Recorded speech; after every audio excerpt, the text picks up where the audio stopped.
last total lunar eclipse for the next 2.5 years. Watch it live on timeanddate.com.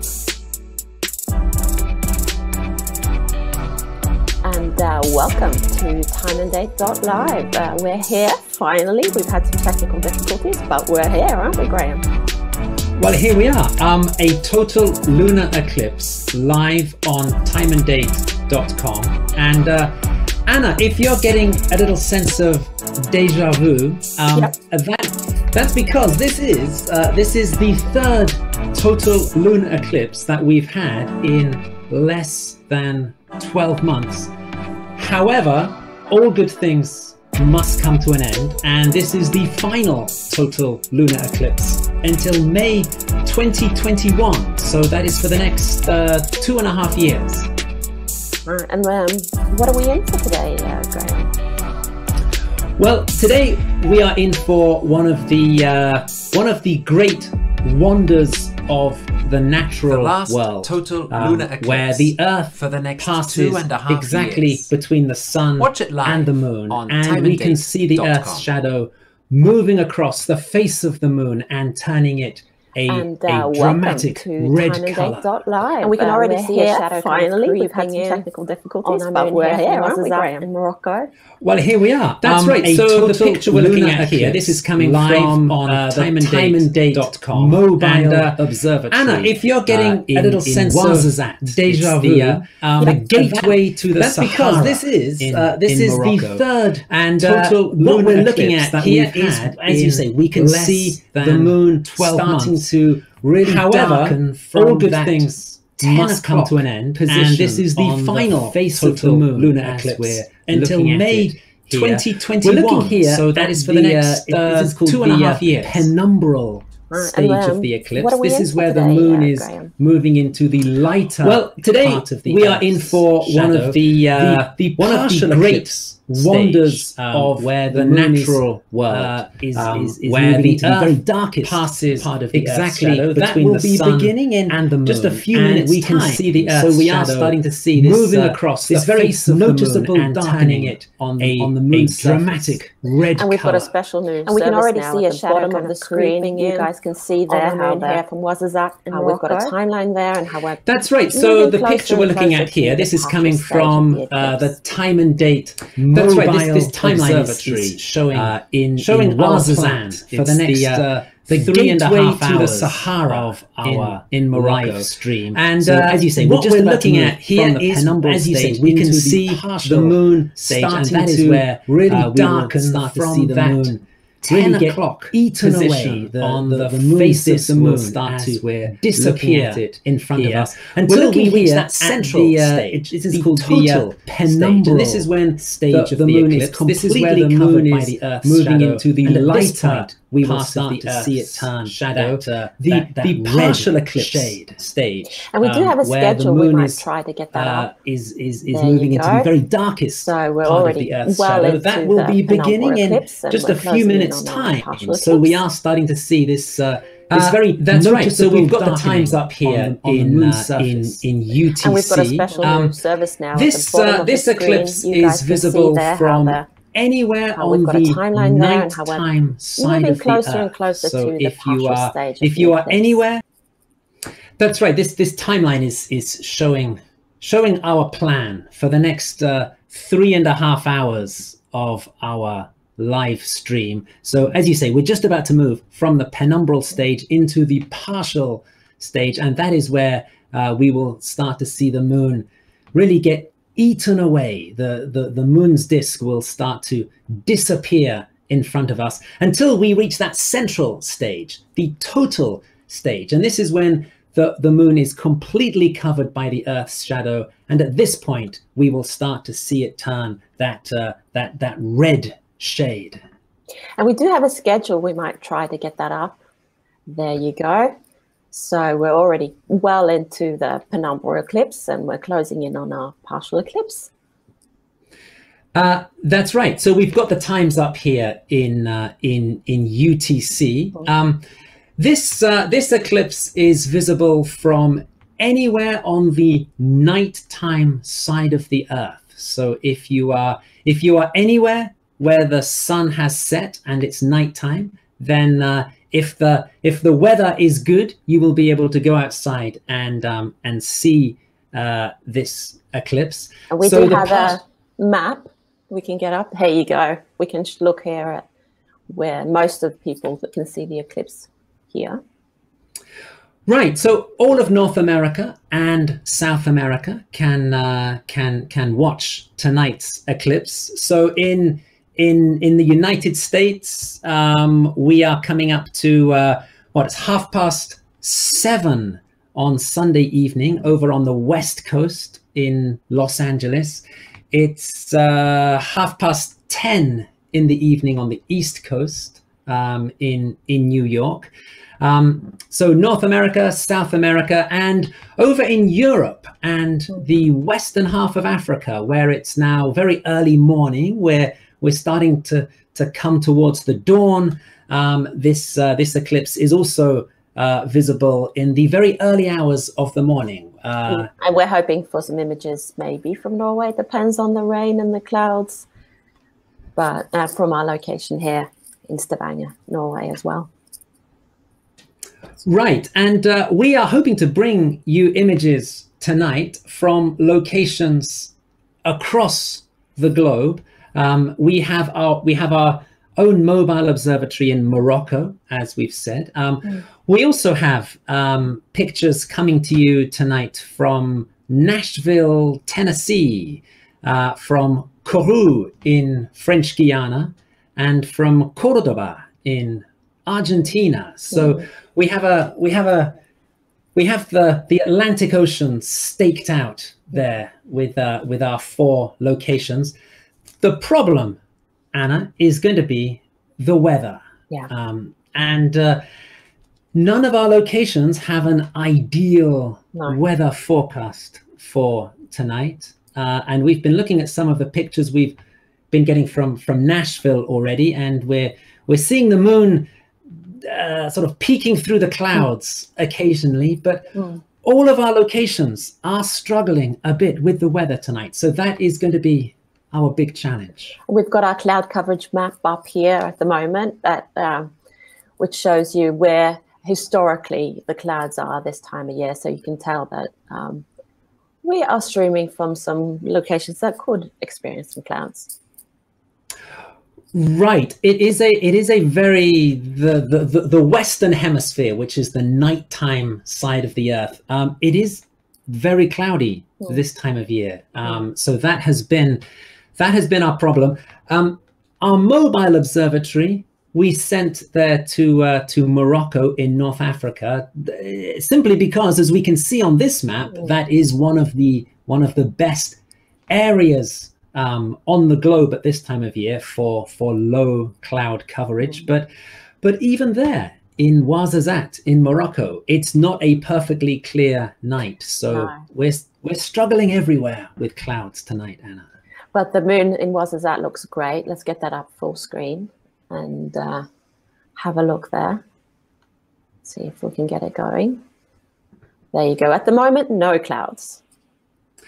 At the moment, the moon is looking spectacular there in Morocco, and we are just about a minute away from the start of the partial phase. And of course, these changes between the phases, from the penumbral phase to the partial phase to the total phase, this all happens very slowly during a lunar eclipse. People might remember from the solar eclipse. With solar eclipses, things happen very quickly at very precise times. With lunar eclipses, it's a very relaxed and slow walk through these different stages. So right now we are slowly moving into the partial phase of the eclipse. And what can we expect as we move through the partial phase? Well, we're going to see this dark smudge, which we can see starting to cover the moon from the 10 o'clock position. This is going to move down diagonally across the face of the moon, it's going to look as if the moon is being eaten away. The moon is going to disappear in front of our eyes until the whole of the moon's surface is covered by the dark part of the Earth's shadow. And at that point, it should take on a distinctly reddish, pinky color. Well, that's very good. We'll leave you with some images of the moon here, and remember to hashtag your images Time and Date Live, and send us your questions on live@timeanddate.com. And we'll see you soon.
And we're back. Graham, are you there?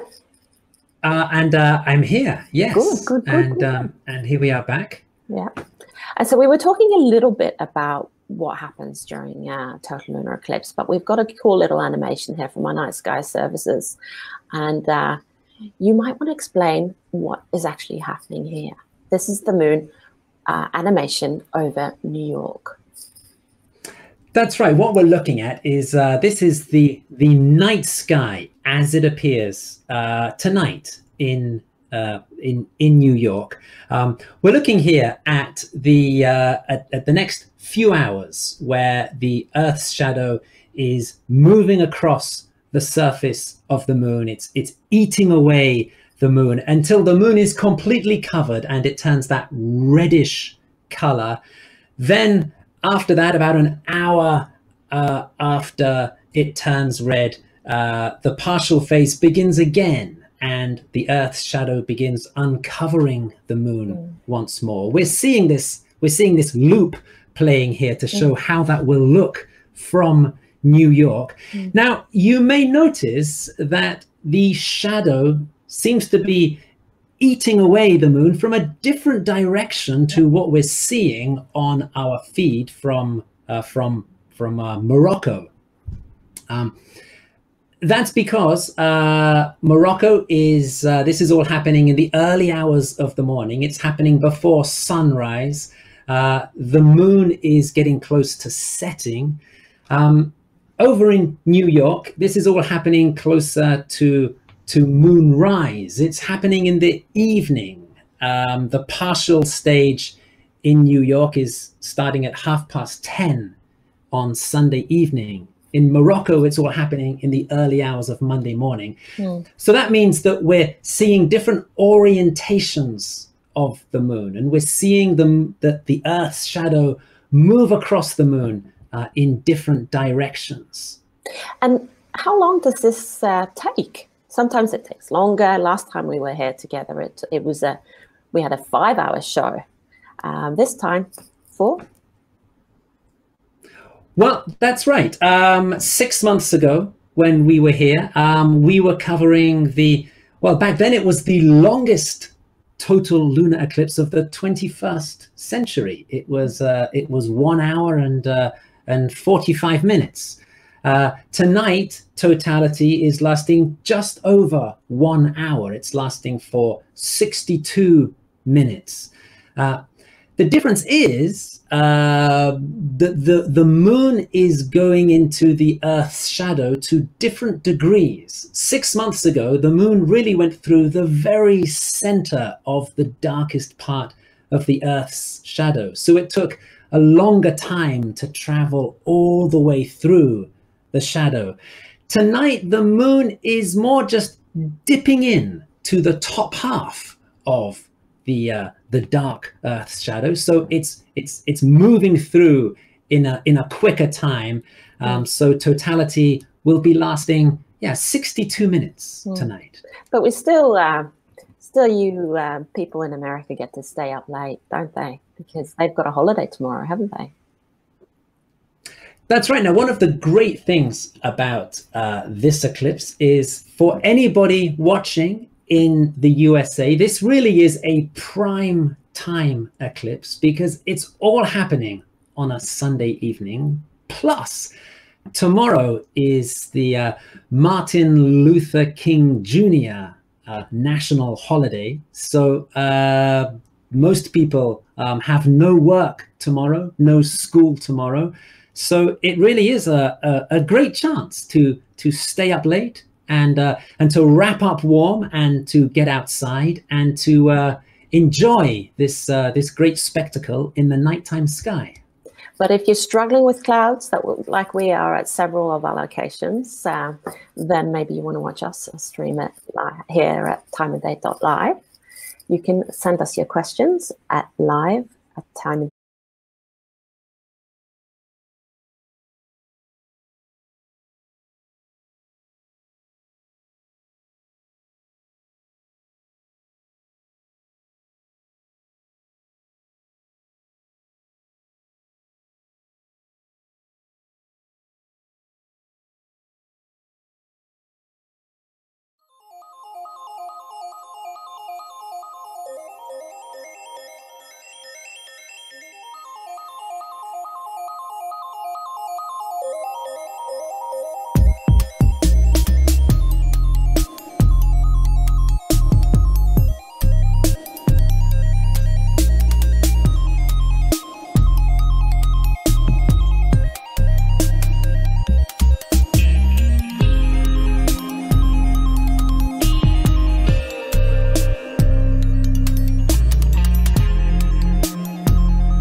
welcome back, Graham.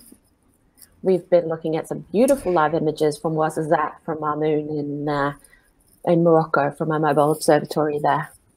And at the moment... We're getting spectacular images.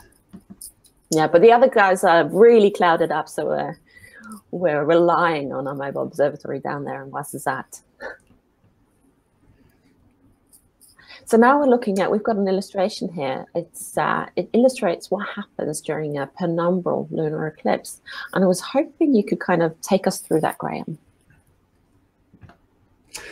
Right, so this really, and this, of course, this all ties in with our timeline that we have along the bottom of our screen, where we have these 5 stages that we're moving through: penumbral, partial, total, partial, and penumbral again.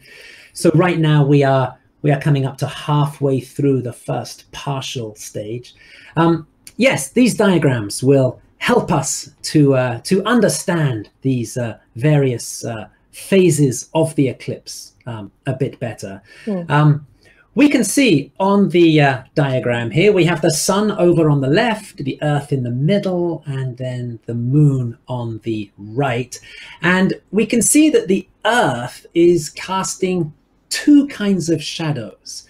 There is a light outer part to the shadow. This is called the penumbra. And there is a darker inner part of the shadow, which is called the umbra. Now, during the penumbral stage of the eclipse, the moon is moving through that light outer part of the Earth's shadow. It's very difficult to notice any difference on the lunar disk as we see it in the sky, because it is just a very light shadow. If you were standing on the moon and you were looking up towards the Earth and towards the sun from the moon, you would be experiencing a partial solar eclipse. You would see the Earth covering part, but not all of the sun's bright disk in the lunar sky. So this is the first stage of the eclipse. A lunar eclipse always begins with a penumbral stage as the moon moves through that light outer part of the Earth's shadow. But we're already through the penumbral eclipse, aren't we? So we'll go over to the partial and look at what happens where the moon positions. And we've got that image up now. So the moon is moving into like the red kind of shadow, which we've illustrated red on our diagram here.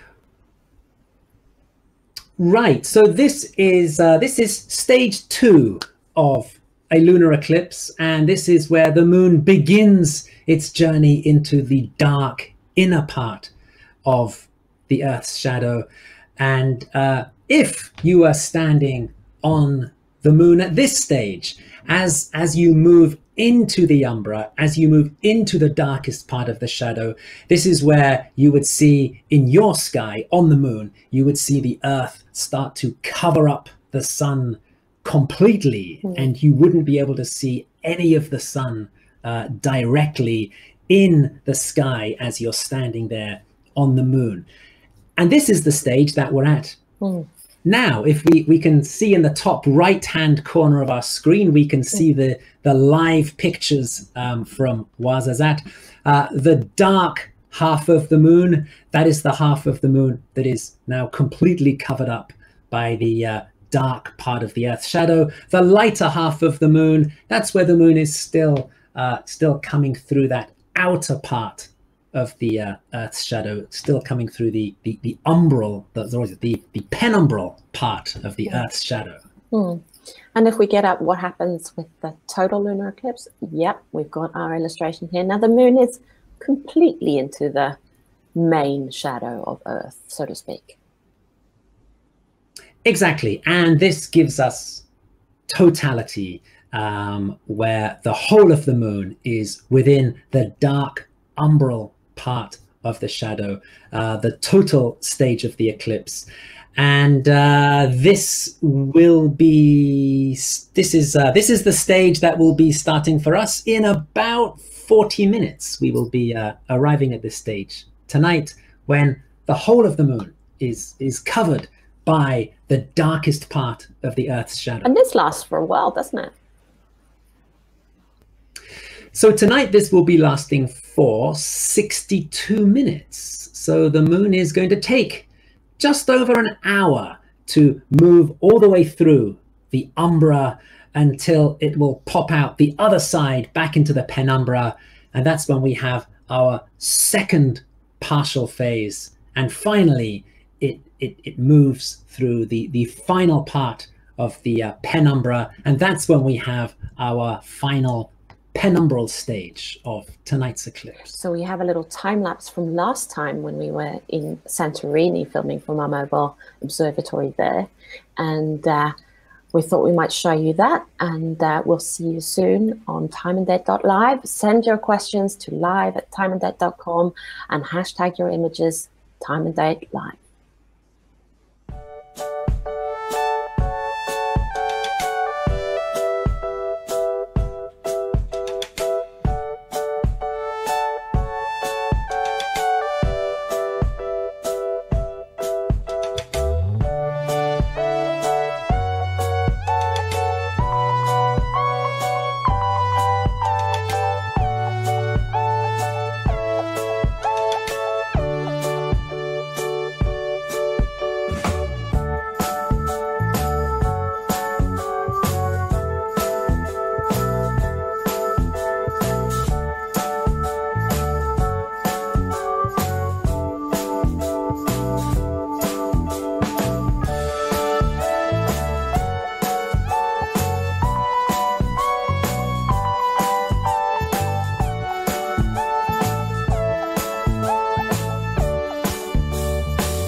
And we're back again. Hi, this is Anna Buckle from timeanddate.com, and I'm here with Graham Jones, our astrophysicist in Japan, and we're looking at why the moon turns red. We've had quite a few questions from our viewers about why this actually happens. So I was hoping you could explain this to us, Graham.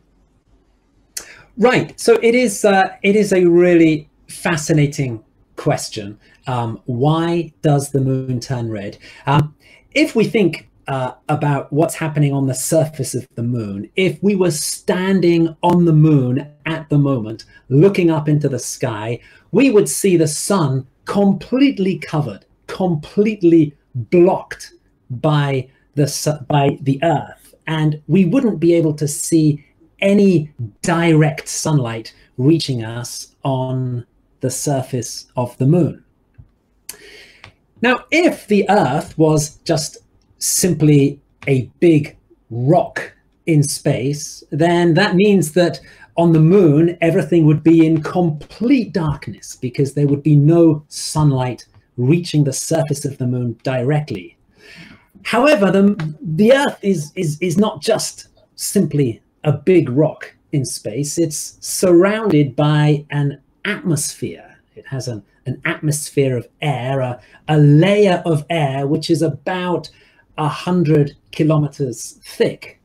And this layer of air that surrounds the Earth, this is doing two really interesting things. And it's two things that are combining to give us this red color that we see on the surface of the moon.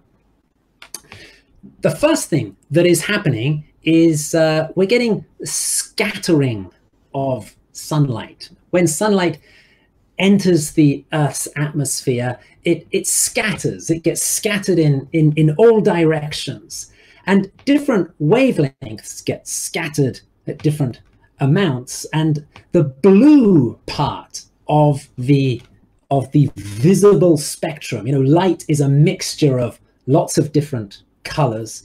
The blue color gets scattered a lot, which is why when we're standing on the Earth and we look up at the sky, we see a beautiful blue sky. That is blue light from the sun getting scattered in the air by the Earth's atmosphere.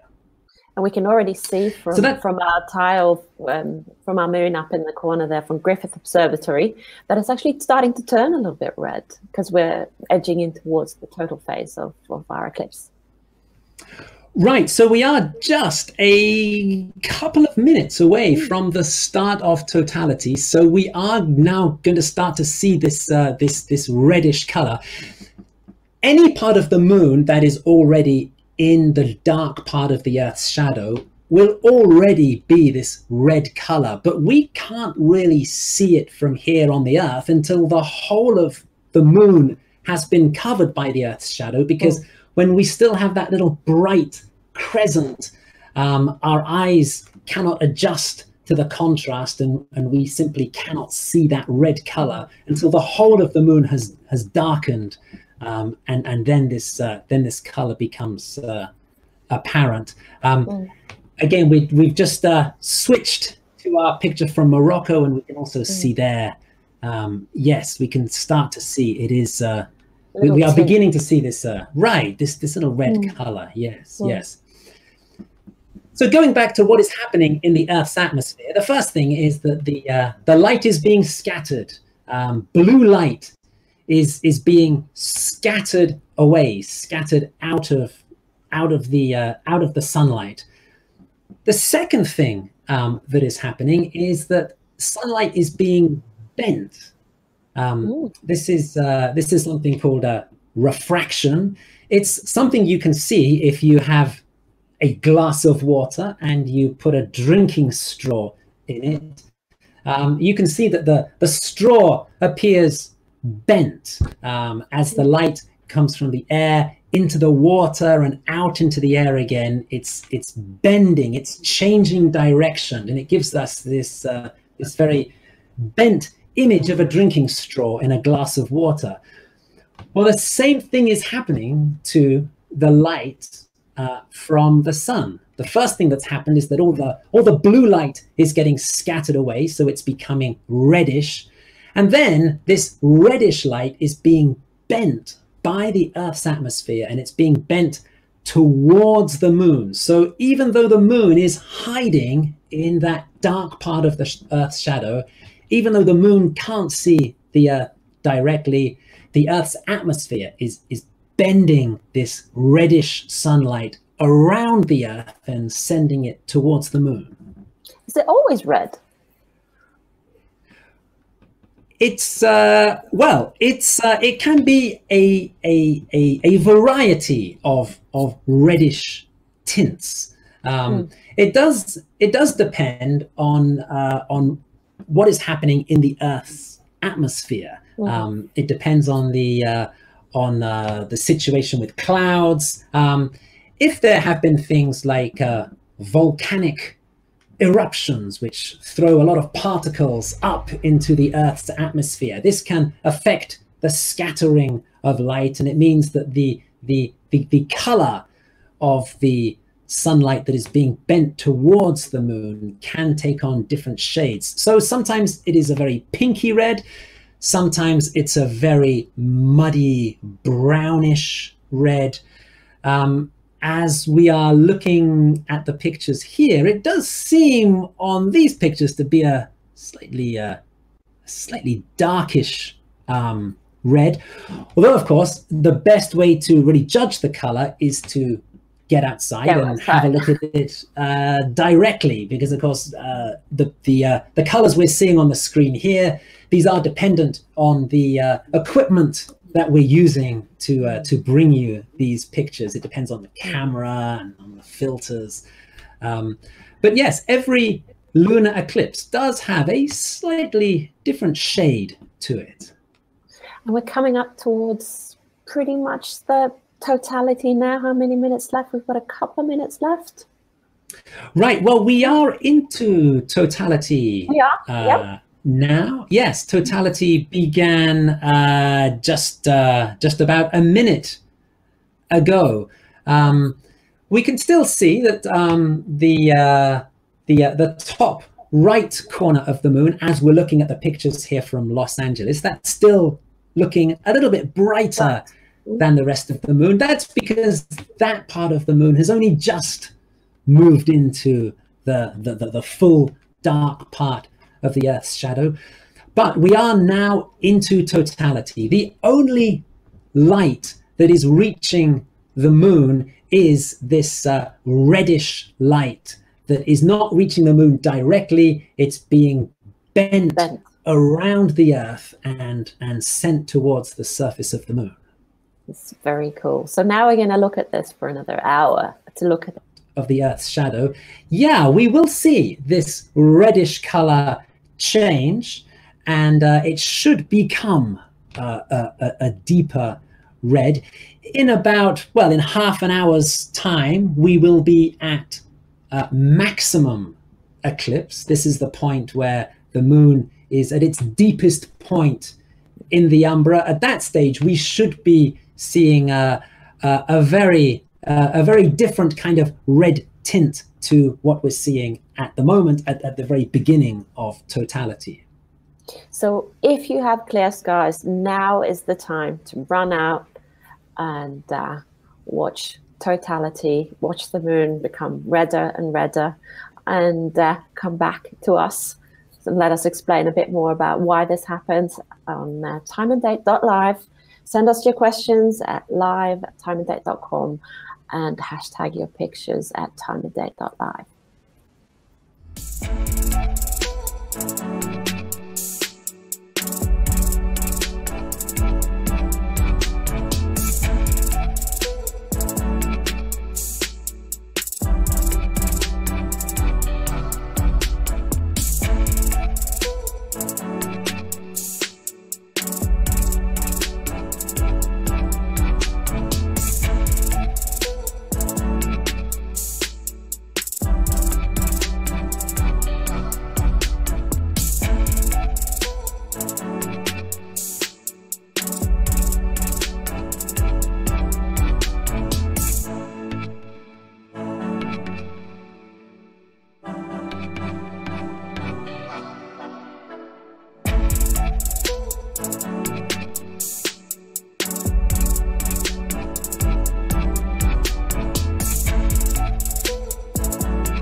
Hello again.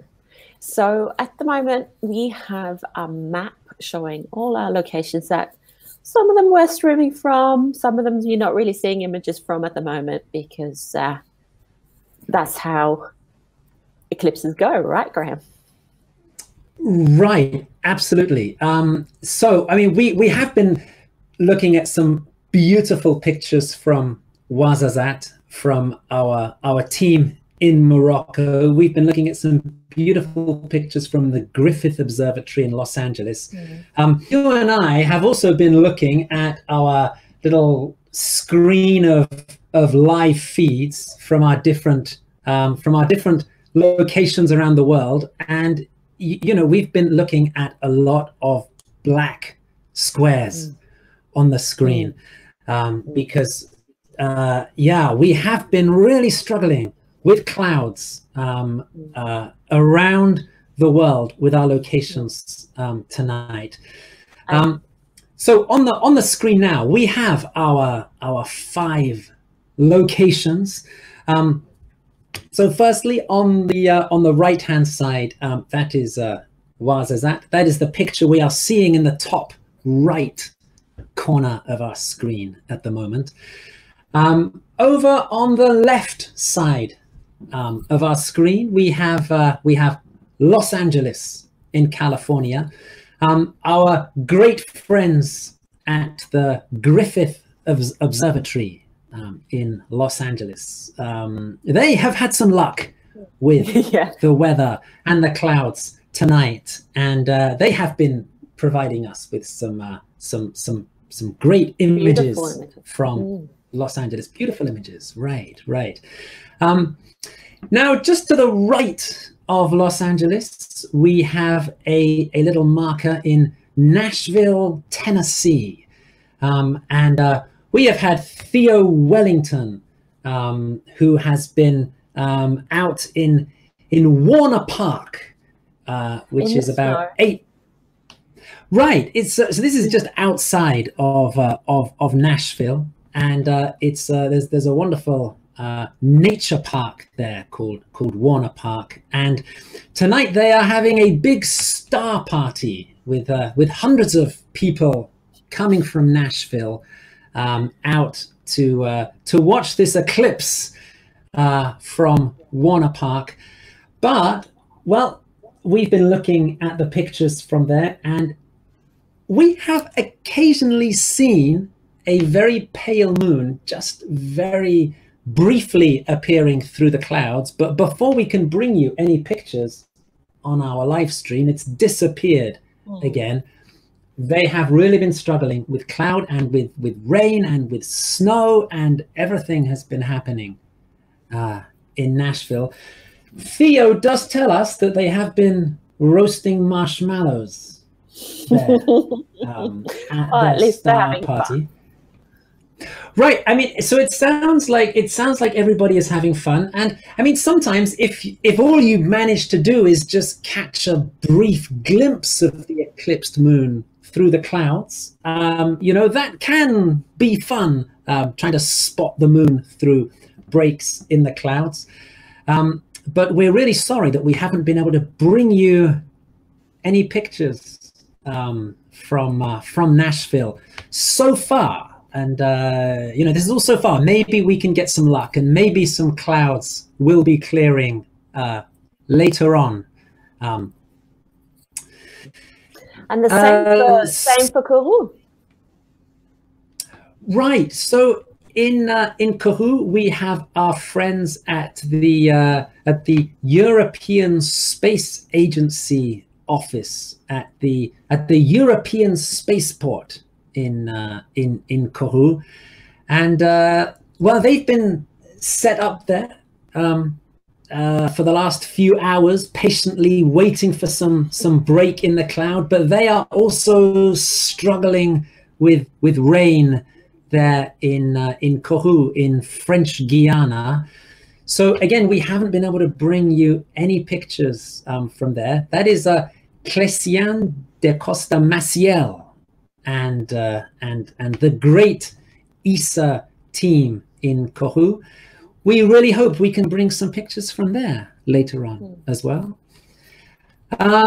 Finally, our southernmost location is in Cordoba in Argentina, at the Institute of Theoretical and Observational Astronomy in Cordoba.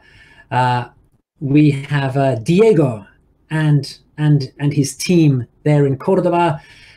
Again, we've been struggling with clouds and with weather down there in Argentina, and we've been unable to bring any live pictures from that location either. So yeah, so far we've had some pretty bad luck, Anna. Well, we've got some good images from Ouarzazate and from Griffith, so we should be happy about that. And Ouarzazate, we've been practicing that name because it was only chosen because of its special quality of having low cloud cover.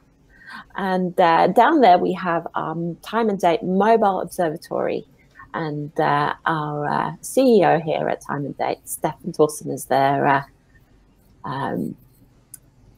graciously streaming the moon for us. We're very happy about that.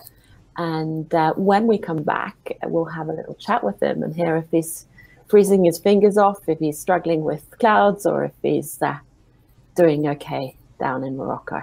So follow us on timeanddate.live, ask questions at live@timeanddate.com, and the hashtag your photos, timeanddate.live.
And hello, here we have Stefan right above Graham's head there on the screen.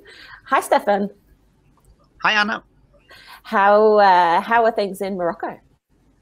It's very nice. It's been, the sky has been clear all night, and the forecast wasn't, well, it was a bit, some cloud coverage was expected, so we have been really lucky here. We had some problems sometimes connecting internet-wise, but yeah, it has been really good. The wind has been shaking the telescope a little bit from time to time, but now it's less windy again, so we're quite good. Yeah, Yeah, because we're really enjoying the images from Morocco here in Stavanger. So we're happy that you chose to go to Ouarzazate. Why did you choose to go there? Now, we did use our own, actually our own Eclipse map service and our own cloud cover thing there to sort of find which places were the best places to go. And it came out quite quickly that Europe was, there was no really good locations in Europe. You could expect 50% or more cloud chance most places in Europe, and we would really maximize chances of seeing the eclipse. So we saw that there are some good locations in South America and in Western Africa. So of course, Western Africa is much shorter to travel to than South America. And we found sort of this spot here in Ouarzazate to be quite nice in terms of both being sort of a city with internet connectivity and also a cloud cover chance of less than 20%, which has been really good for us now because it's very nice. And the clouds, we made a time lapse yesterday just to see how things looked, and you see the clouds coming in from the north, but they sort of just disappear before they come here. So it's like magic. You're on the right side of the mountains, right? Yeah, the Atlas Mountains. They are up to 4,000 meters high, and they are sort of stopping the bad weather from the north to come to the south. And we are on the tip of Sahara as well, so we are really in a place which is there isn't much rain and much clouds. Yeah. That's good because we've got that everywhere else.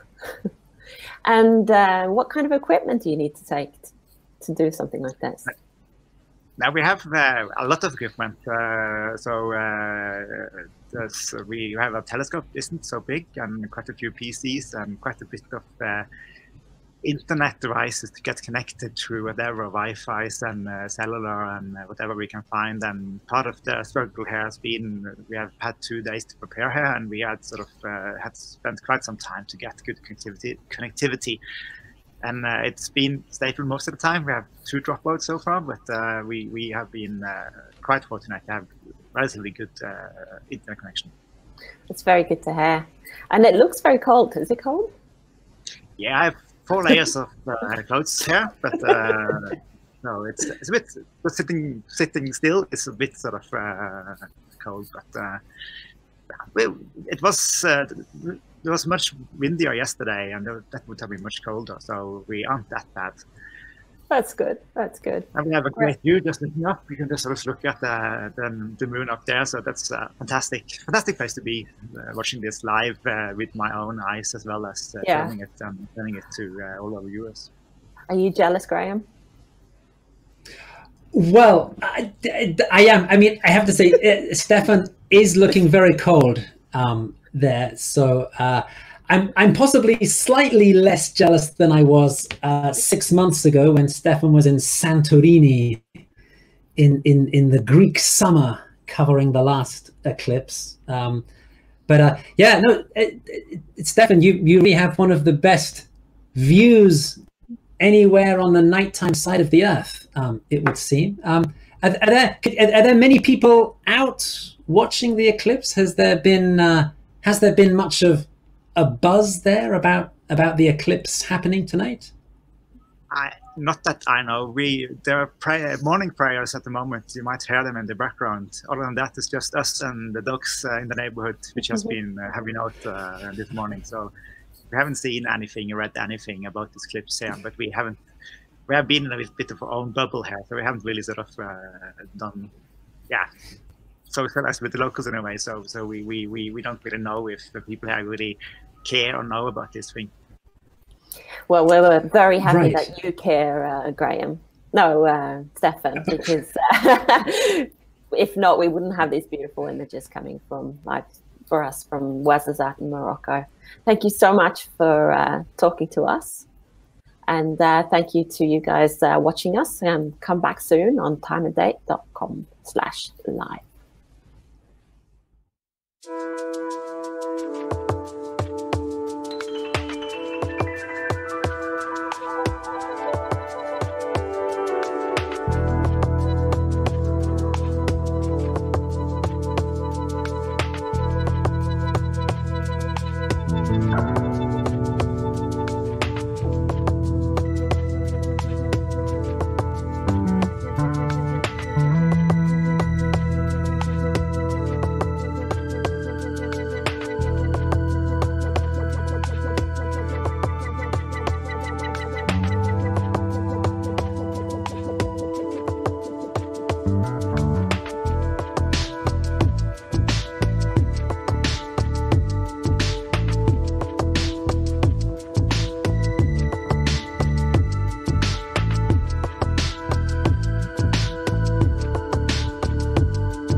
welcome back. And we've got a great illustration coming up here on our screen. It's about lunar eclipse magnitudes, because this eclipse is a little bit shorter than the one we looked at in July last year, isn't it, Graham? Well, that's right, Anna. In fact, here we are. We're about 8 minutes away from the end of totality. Tonight, totality will be lasting 62 minutes in total, and that is considerably shorter than when we were here 6 months ago for the total lunar eclipse of July 2018. And we talked earlier about how this was because the moon is going into the Earth's umbra, into the dark part of the Earth's shadow, to different depths. And there are actually some numbers we can put on this to talk about exactly how far into the umbra the moon is going. And at the moment, we're looking at our max for this one at a 1.2. What does that mean? That's right. Well, the illustration we have on the screen here, this is showing the magnitude of a lunar eclipse. This is the number we use to talk about how far into the Earth's shadow the moon is traveling. Now, when the moon just starts to enter that dark inner part of the Earth's shadow, this is the picture number 2 as we come across from the left of the screen, as the penumbral eclipse turns into a partial eclipse. As the moon starts to enter that dark red circle, this is 0 magnitude. Basically, the magnitude is a fraction. It's the fraction of the moon's diameter that is covered by the umbra. So at the beginning of the partial eclipse, it's 0. In the middle of our illustration, we can see that the moon is half covered by the umbra. This gives us a magnitude of 0.5 because half of the moon's surface is covered by that red inner part of the Earth's shadow.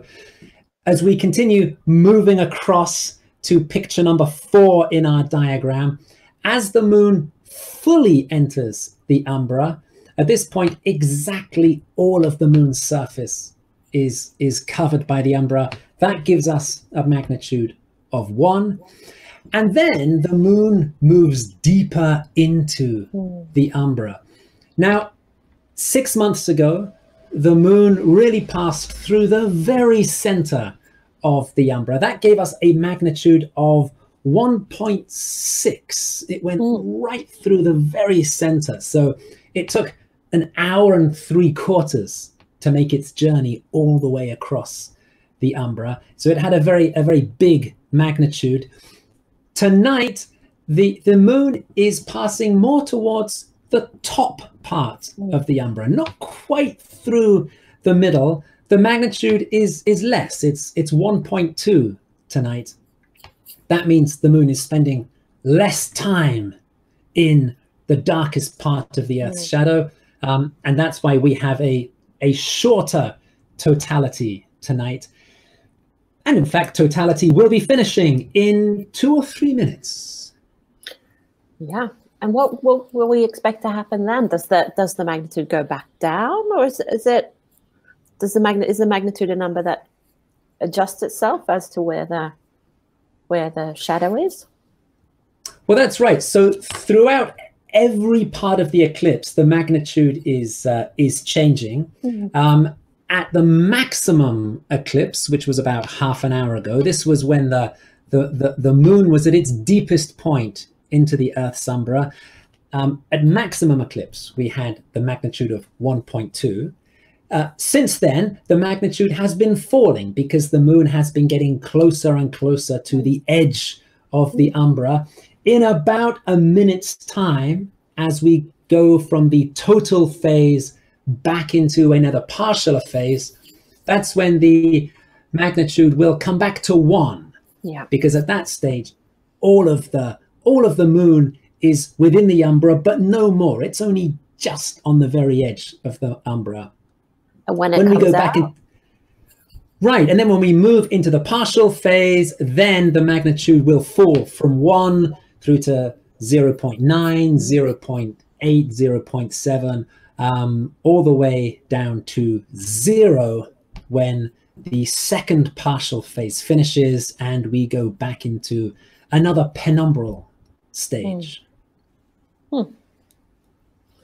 And totality ending pretty much right now, isn't it? I can't see our timeline at the moment. Can you see it, Graham?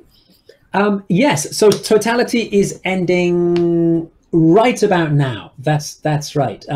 Again, we don't get any sudden shifts with a lunar eclipse. It's just it's always just a very gentle transition between these phases. But yes, totality is finishing now. We're back into another partial phase, and this means that we will see the moon start to move out of the umbra, move out of that dark part of the Earth's shadow, and that natural grey silvery color of the moon will start to be restored over the next hour or so as the moon moves completely out of the umbra. So the moon is going back from red back to its normal silver and grey color.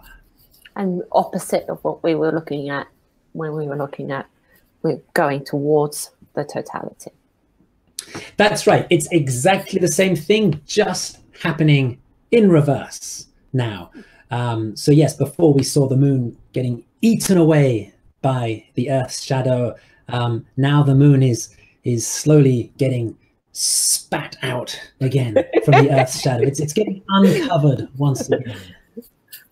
And we'll have a look at that. If you guys can see this in the sky, lucky you, because we're watching it on the screen here. And check in on us again at timeanddate.live.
And hello, we're back again, and we've been looking at those beautiful images from Griffith Observatory and from Morocco. And but right now we've brought up a quite complicated diagram / illustration that I was hoping that you could explain to us, Graham.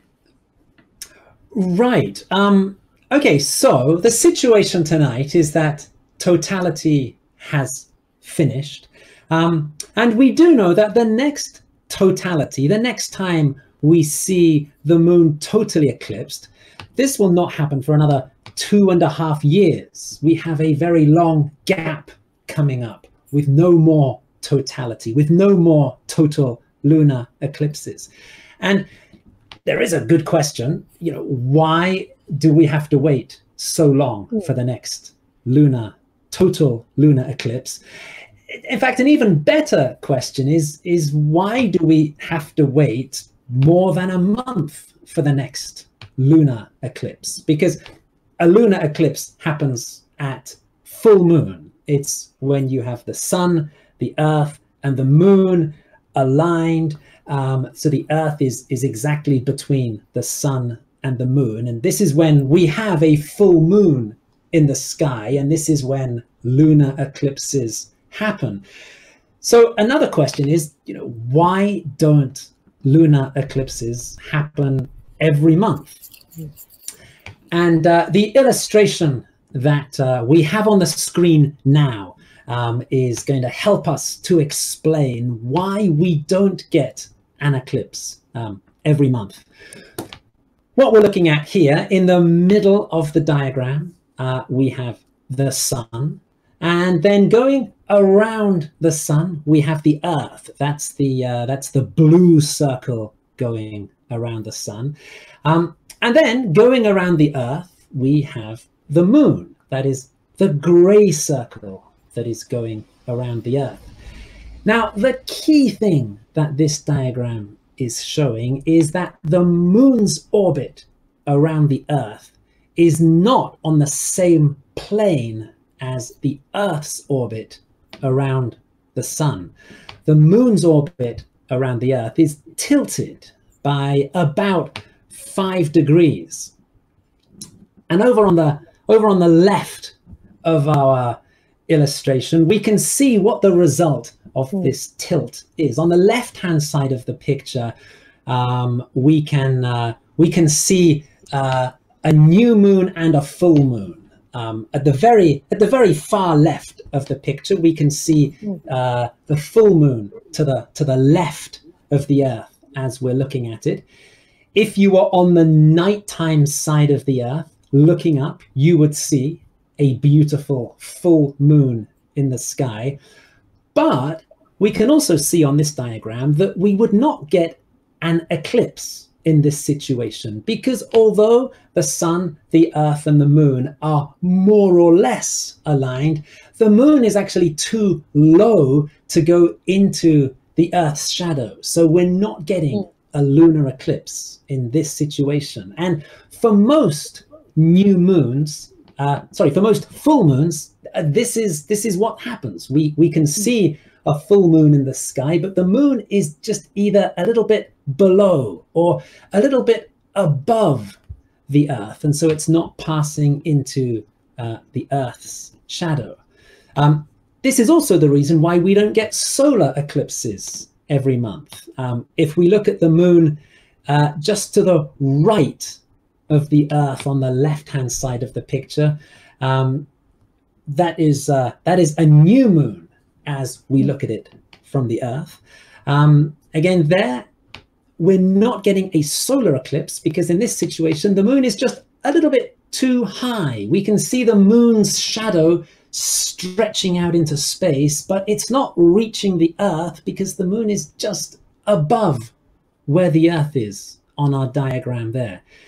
So for most new moons, for most full moons, we have more or less an alignment between the earth and the moon and the sun, but it's not a perfect alignment. So there is no eclipse. But every 6 months or so, we do get this perfect alignment. And if we look at the two examples in the middle of our diagram, we can see here that the moon's tilted orbit around the earth lines up perfectly with the earth's orbit around the sun. And if we take a look at the earth at the bottom of the screen there, just this side of the earth, we can see a moon that is passing through the earth's dark umbral shadow on the other side of the earth. Now. Right, and this is the situation we had tonight. The moon has gone through that darkest part of the Earth's shadow, but this is quite a rare thing. Normally, the moon is too high or too low, and for the moon to pass through completely the Earth's shadow, well, that's where we have to wait a long time. For this to happen again, we have to wait 2.5 years. In another 6 months' time, we will have another lunar eclipse, but this will just be a partial lunar eclipse. Only part of the moon's disk will pass through that dark part of the Earth's shadow. It won't be a total lunar eclipse because we're not going to get that perfect alignment between the sun and the Earth and the moon. And that alignment has a quite a funny name, doesn't it? I have problems saying it. Syzygy? You said it beautifully there, Anna. I practiced a lot. Yes, syzygy, right. It's an astronomical term. When you have three bodies in perfect alignment, it is a syzygy, yes. So in a way, we're in eclipse season right now. You, in Japan, did you manage to view a partial eclipse earlier this month? Or was it too cloudy? Right. Well, that's now you've introduced the other very important thing that comes out of this diagram. If we look at that bottom Earth at the bottom of the screen, as you've said, tonight we have been in that lunar eclipse where the moon has passed through the Earth's shadow. Now, 2 weeks ago we had a new moon. 2 weeks ago we were looking at the situation where we have the moon just the other side of the Earth, the moon passing between the sun and the Earth. Now, because at the moment we have this perfect alignment between the moon's tilted orbit and the Earth's orbit around the sun, this means that 2 weeks ago when we had the new moon, we also had a great alignment between the sun and the moon and the Earth. So 2 weeks ago, we did have a partial solar eclipse that was visible across Northeast Asia. We've got the map up right now showing us where we could see it. Okay, right. So this map, this is now showing where the moon's shadow was crossing the Earth. Now, this wasn't a perfect alignment 2 weeks ago, because the perfect alignment came tonight. That's why we had the total lunar eclipse tonight. That is when the sun, the Earth, and the moon were exactly aligned.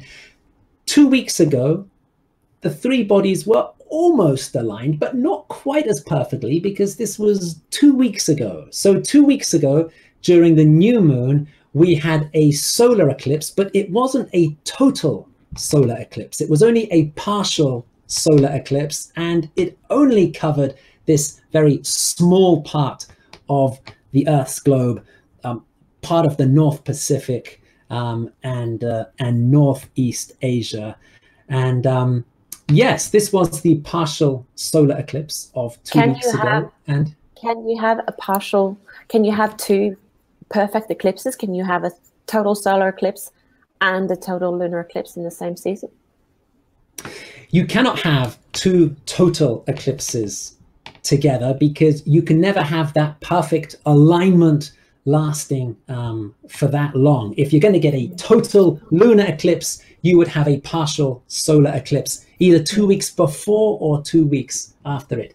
If you have a total solar eclipse, then you would have a partial lunar eclipse or a penumbral lunar eclipse coming 2 weeks before or after it. And by the way, so Anna, you did ask if I'm here in Japan, and you did ask if we managed to see this 2 weeks ago, and the answer is no. I seem to be cursed on weather at the moment. We've had so much problems with our various feeds from around the world tonight. I'm afraid also 2 weeks ago here in Japan, we had a very, very cloudy January 6th, and we saw none of the partial solar eclipse 2 weeks ago. But hopefully in 6 months, in the next eclipse season, we might be able to see the solar eclipse. And if we can get up that map, you can explain, because this is a total solar eclipse. Okay, so after tonight, the Earth, the Moon, and the Sun, the alignment goes. The Moon's tilted orbit takes us out of this alignment. So for the next series of new moons and full moons, we will have no eclipses until in 6 months' time, the Moon's tilted orbit comes back into perfect alignment with the Earth's orbit around the Sun.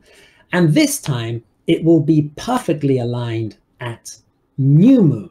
And this will give us a total solar eclipse. We're looking here at the map of the total solar eclipse of July the 2nd this year.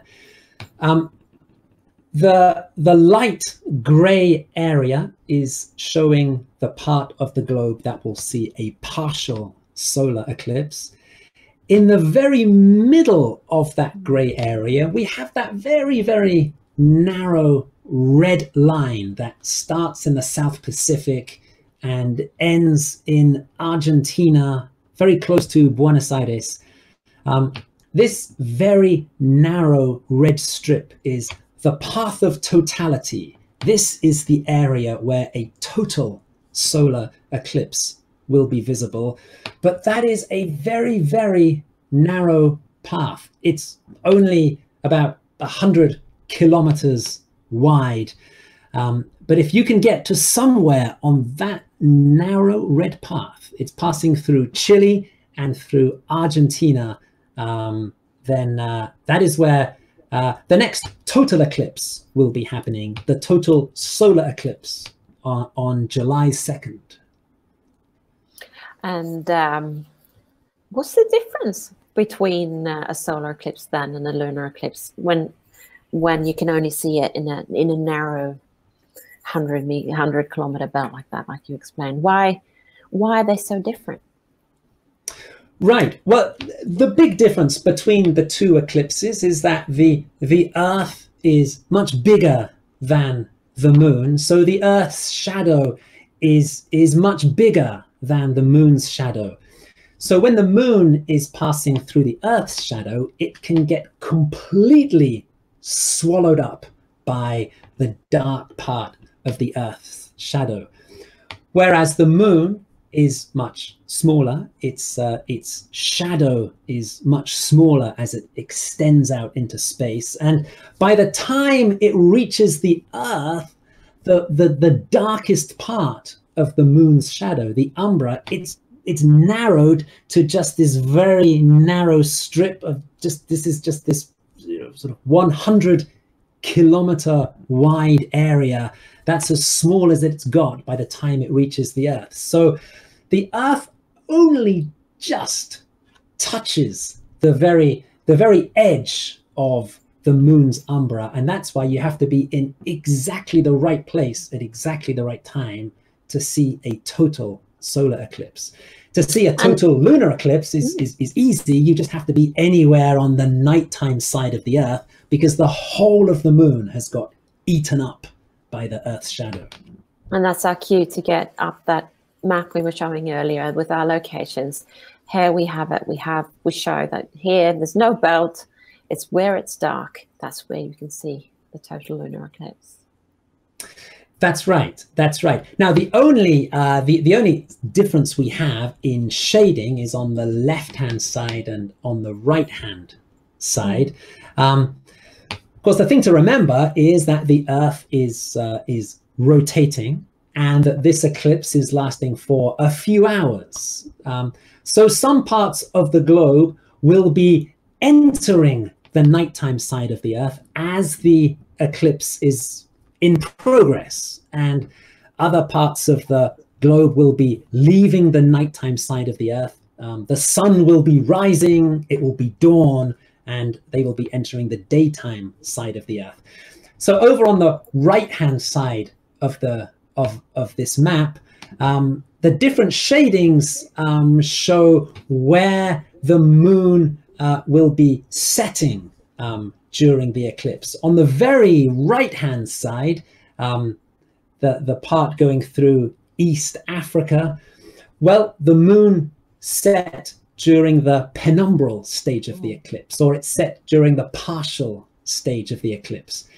During that, if we look down the middle band of those group of bands, the band that goes through Turkey, well, there dawn came, the moon set during the total stage of the eclipse.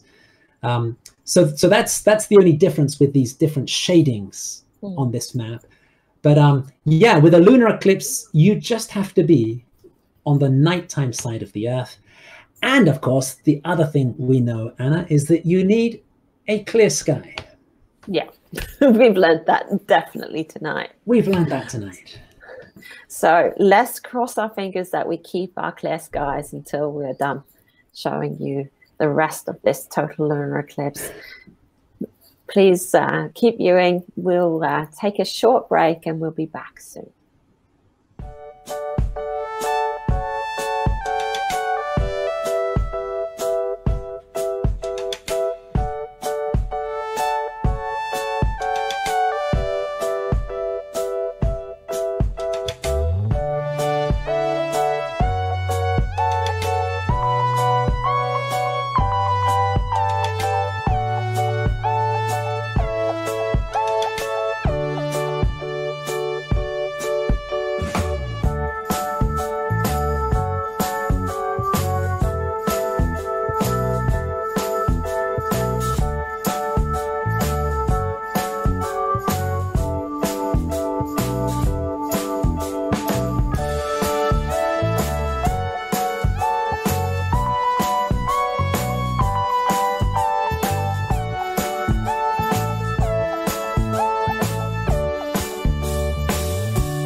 Hello, we're back at timeanddate.com here with Graham Jones from Japan and Time and Date here from Stavanger. And we've done this a few times before, haven't we, Graham? So we've managed to make quite a few friends around the globe. That's right. And it's been really nice. This evening, tonight, we have been welcoming back some of our old friends from previous eclipses.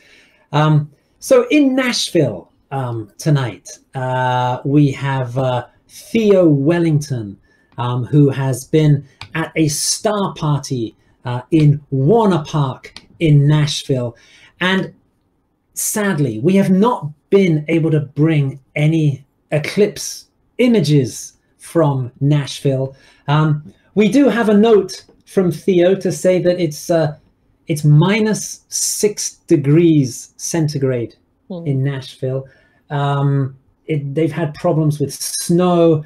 The weather has been awful, but they've had 150 people came out from Nashville to Warner Park tonight to try to catch a glimpse of the moon. And that is a fantastic turnout for a very snowy January night in Nashville. And hopefully they did catch a glimpse in between the clouds. We hope they've caught a glimpse in between the clouds. Theo says they have had the Time and Date stream up on a screen inside the Nature Center, so people have been able to follow the images from Morocco and from Los Angeles.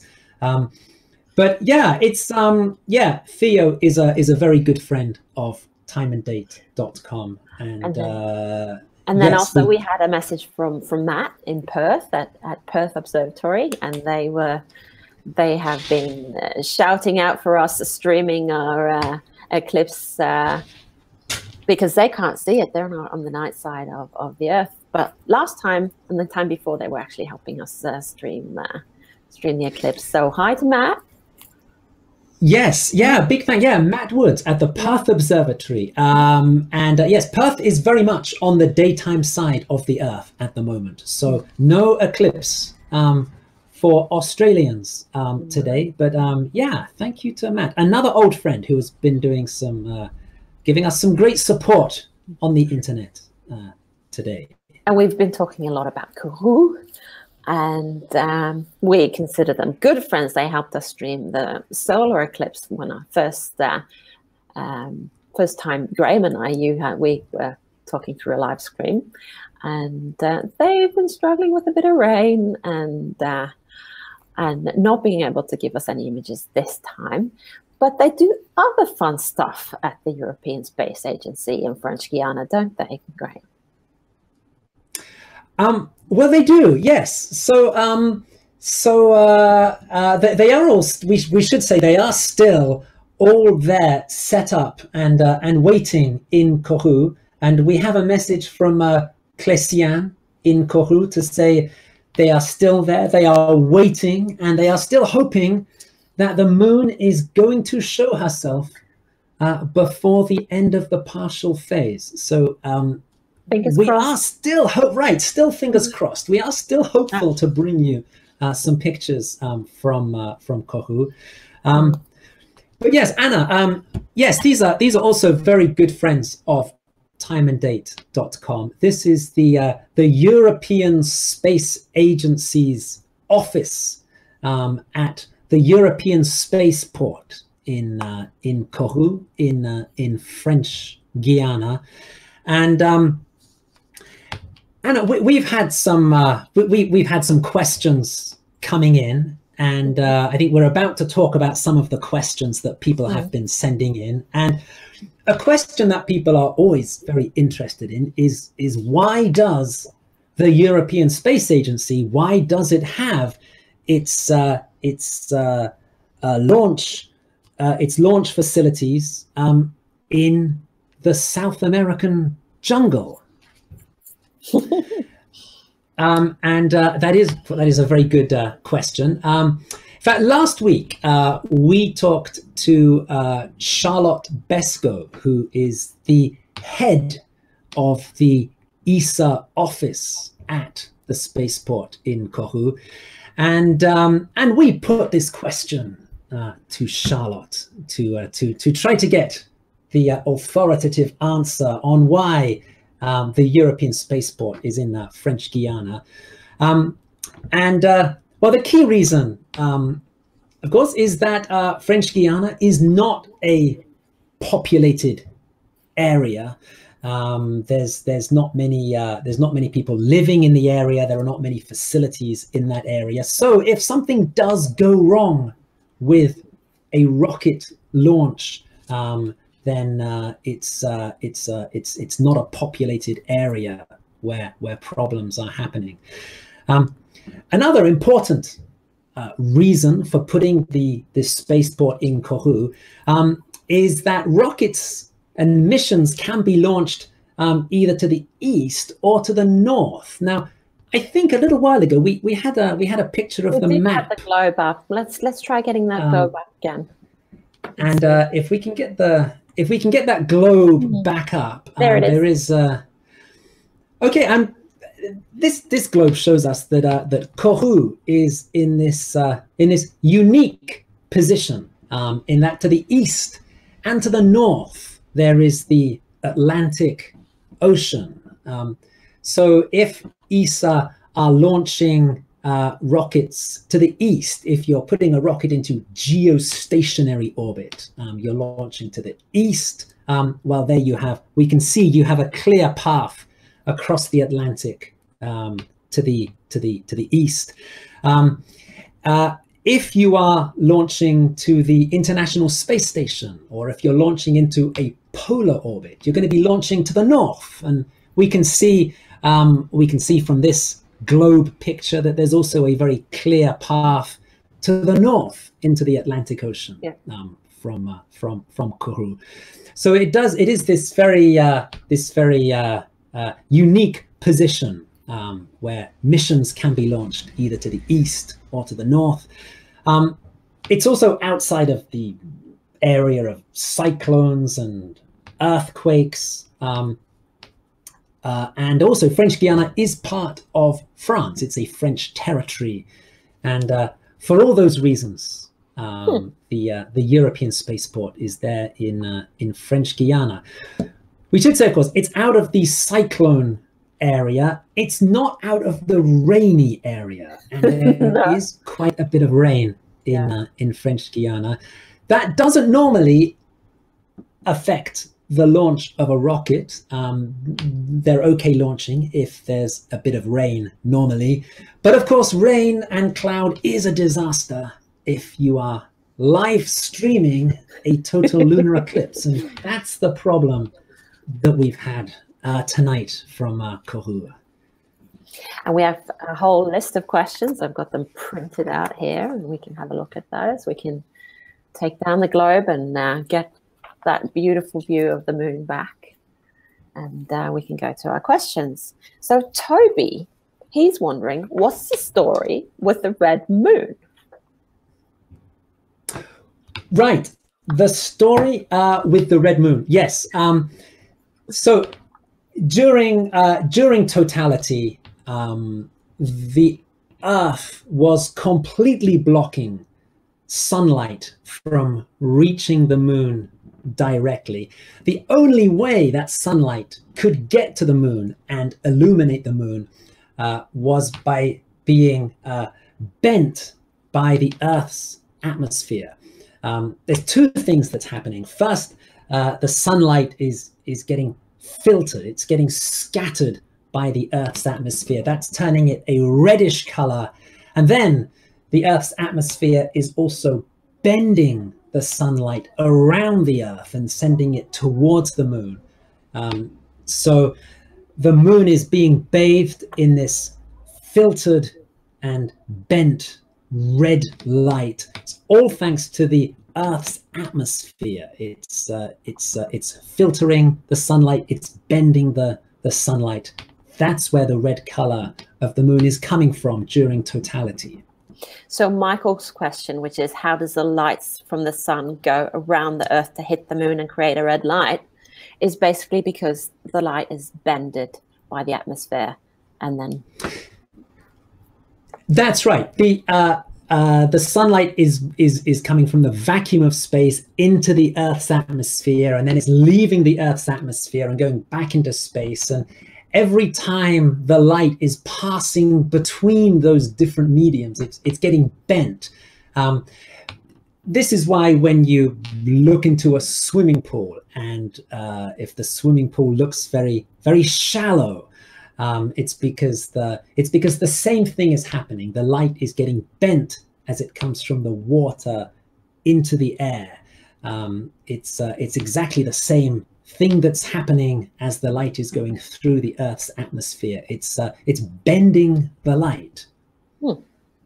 And we have a question from Ricardo. He says, here in Belo Horizonte, it's the opposite, both penumbra and umbra, than Morocco. Why? Right. Okay. Well, that's a great question. I think that he's talking about the orientation of the Earth's shadow as we see it on the moon.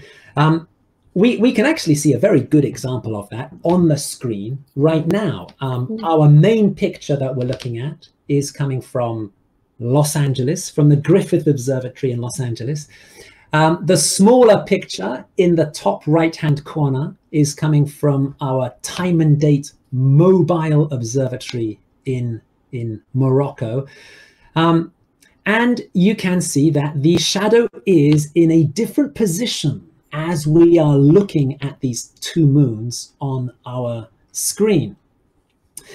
Now, we should say here that that we are, from both locations, we are looking at exactly the same side of the moon, and we're looking at exactly the same shadow. The only difference is the orientation of the moon.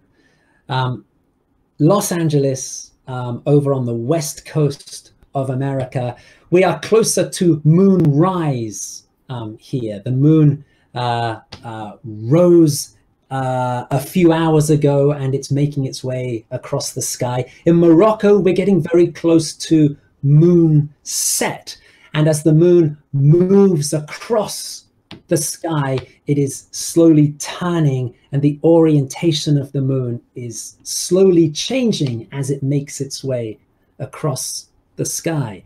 So that's the difference that we're seeing between Los Angeles and Morocco. For people in South America, in the southern hemisphere, another difference is the difference between the north and south hemisphere. The moon is the opposite way around in the sky in the north and southern hemisphere. So another difference that's at play there is the different orientation of the moon from the different hemisphere of the Earth, north and south, as well as east and west. And Michael Miller, he's asking, how does the moon get its red color? Now, we've actually answered that question quite well, but he wanted to let us know that his 10-year-old daughter and myself are watching this on our webcast and from the warmth of our house window. So they actually managed to see it. Oh, well, that's great stuff. That's we're delighted to hear that some people have been able to see this eclipse tonight. Because it is quite magical when you see it live, isn't it? Oh, when you see, I mean, when you see it right now, when you see a moon that's sort of half eaten away like this, or when you see that pinky red moon during totality, it is an absolutely it can be a very eerie sight. So it is one of the great wonders of the natural world. Cole, he's wondering, when will the totality be reached in my area? Right. Okay. Well, that is a good question. Of course, everybody is seeing this at different times because people are in different time zones.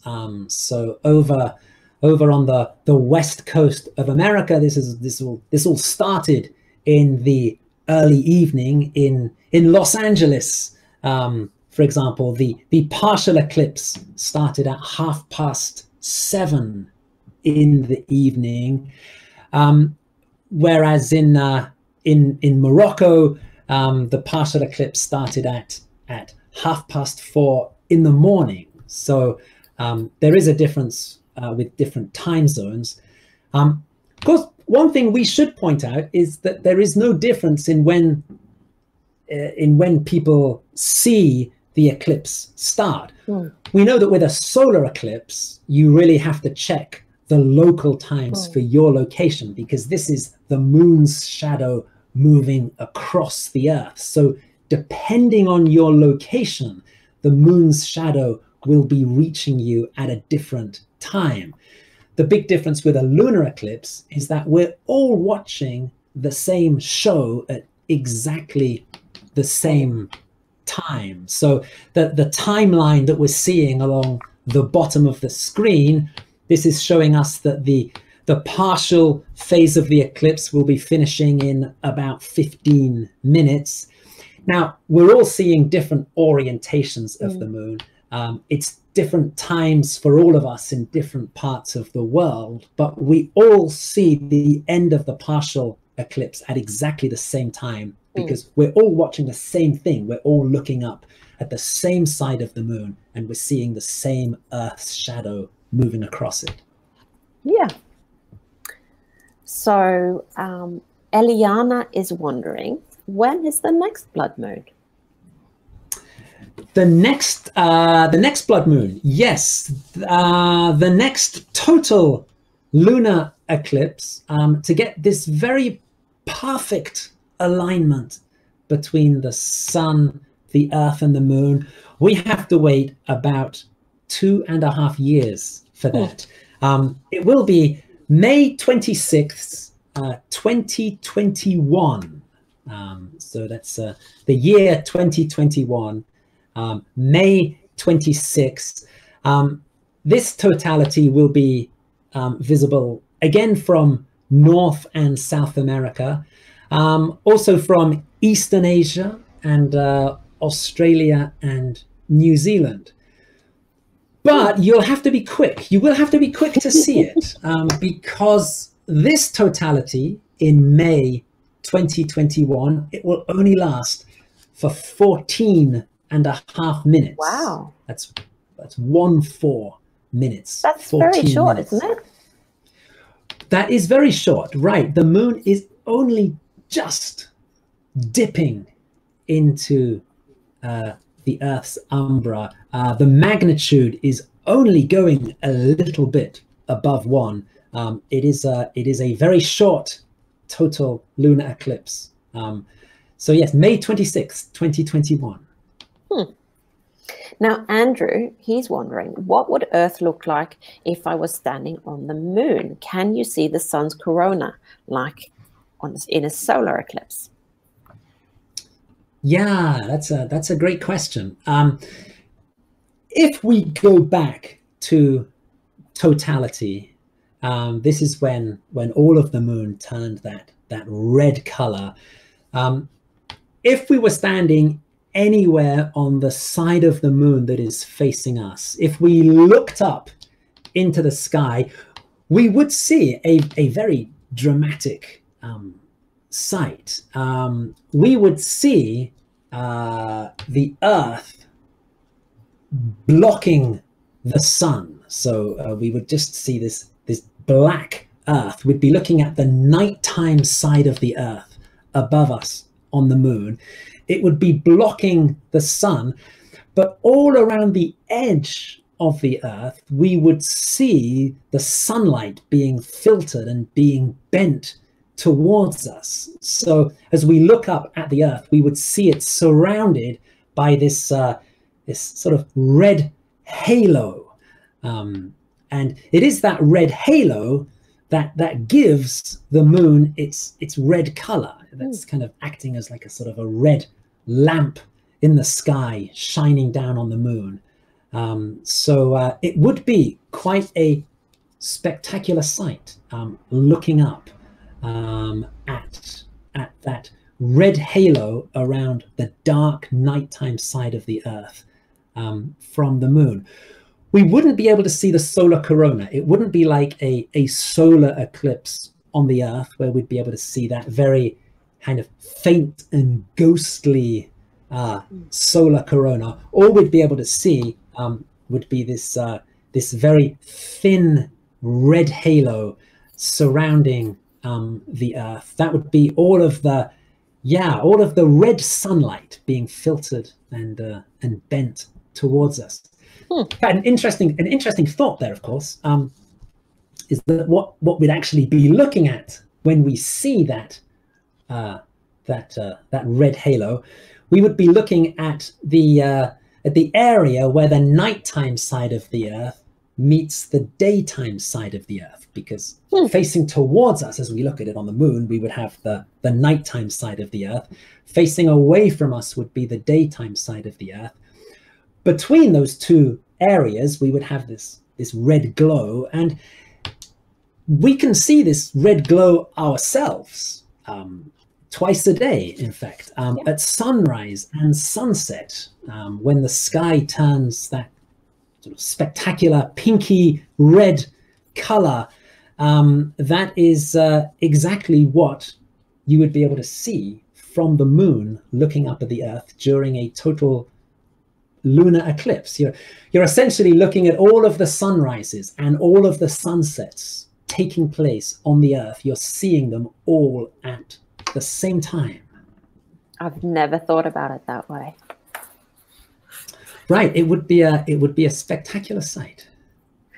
So I think that was our last question for today. So we will round off this right now, and then we'll come back in a little while.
Well, hello, we're back. I'm Anna Buckle at timeanddate.com, and I'm here with Graham Jones, our resident astrophysicist. Hi, Graham. We've been there for a few hours now. What are we coming up to? 4 hours we've been here tonight. And our gallery there as well, which some of our viewers have sent in as well. So, although we've had a lot of rain in a lot of parts of the world tonight, I think quite a few people have managed to enjoy this eclipse tonight. Exactly, as much as we've enjoyed it. It's not the only eclipse that we're going to be streaming, but next time it's going to be something different. We've streamed 3 lunar eclipses now, and finally we get to stream a solar one. That's right. So we've had, as you say, we've had a lot of total lunar eclipses recently, but the next time the Earth and the Sun and the Moon, the next time they come into perfect alignment, it will be at a new moon, and it will produce a total solar eclipse about 6 months from now, July the 2nd, a total solar eclipse where totality will be visible along a very narrow corridor stretching across the South Pacific and parts of Chile and Argentina. We will be showing that live on timeanddate.com. We will. We'll be there with our mobile observatory, and you and I, Graham, are at least taking time out to be there, aren't we?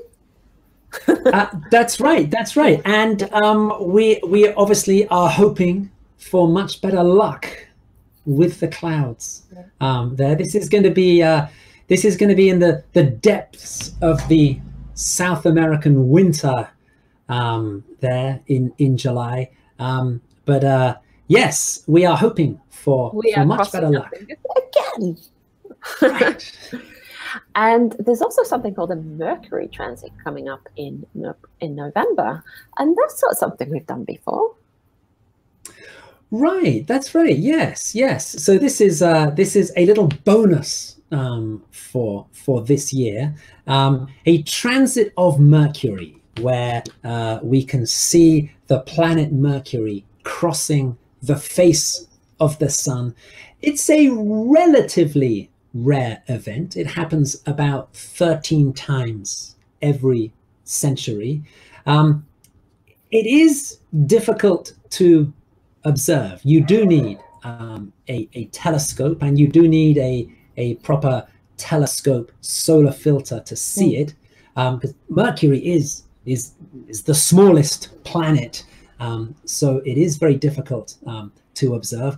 But we will also be bringing you that live on timeanddate.com. That'll be over the course of 5.5 hours on November the 11th. We will be following the progress of Mercury across the face of the sun.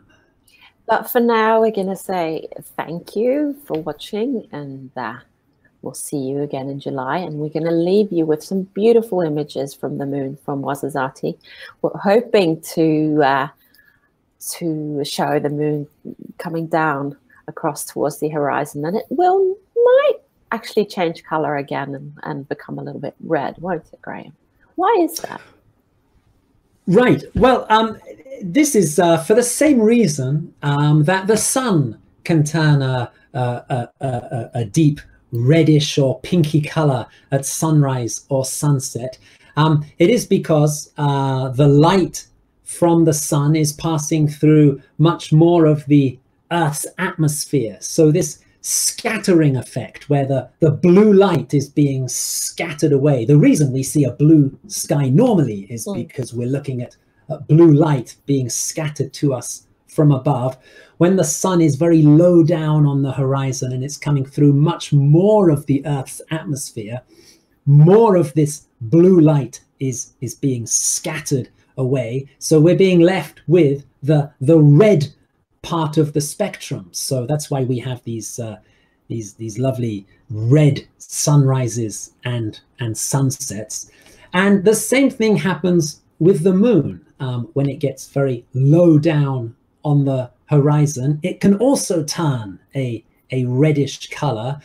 So as we keep an eye on the moon, as it's setting in Morocco, because we're coming up to 8 o'clock in the morning in Morocco. So the moon is getting very close to the horizon. It may be turning a slightly reddish tinge again, nothing to do with the eclipse. This is simply to do with the moon getting down close to the horizon. We can, as we look at the picture now, we can also see around the edge of the moon, we can see that little sort of shimmering around the edge of the moon. Again, this is all to do with the Earth's atmosphere. This moon, the light is having to come to us through a much bigger layer of air as it comes in from very low down near the horizon. And that's giving us that little sort of shimmery effect around the edge of the moon. Earlier, when it was high up in the sky, we had a very sharp edge to the moon. So as we follow the moon through the penumbral stage, we might see that that shimmery effect getting stronger, and we might see a slight reddish tinge coming back to the moon again.